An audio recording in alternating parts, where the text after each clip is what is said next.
శివాజీ మహారాజ్ గోరక్షణం చేస్తున్నటువంటి రోజులలో సనాతన ధర్మాన్ని నిలబెట్టడానికి హిందూ మతం పేరు మీద కోటలు నిర్మించి హైందవ సామ్రాజ్యాన్ని ఏర్పాటు చేస్తున్న రోజులలో ఆయనకి శక్తి యొక్క అండ కావలసి వచ్చింది, అమ్మవారి అండ కావలసి వచ్చింది. శ్రీశైల క్షేత్రానికి వెళ్లి ఆ రోజులలో మీరు శివాజీ మహారాజు యొక్క చరిత్ర జరిగితే తెలుస్తుంది. హడిలిపోయారు మంత్రులు, సేనానులు. ఇదేమిటి ఇంత ప్రౌఢమైన వయస్సులో ఇంత యుద్ధ సమయంలో అకస్మాత్తుగా వెళ్లి ధ్యానంలో కూర్చుంటున్నాడు, అసలు బయటికి రావట్లేదని. భ్రమరాంబ అమ్మవారిని ధ్యానం చేస్తూ కూర్చున్నాడు శివాజీ మహారాజ్.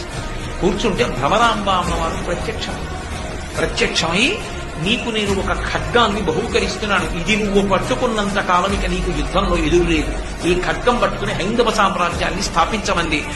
భ్రమరాంబ అమ్మవారు కటాక్షించినటువంటి ఖడ్గాన్ని చేత పట్టుకునే శివాజీ హైందవ సామ్రాజ్యాన్ని స్థాపించాడు.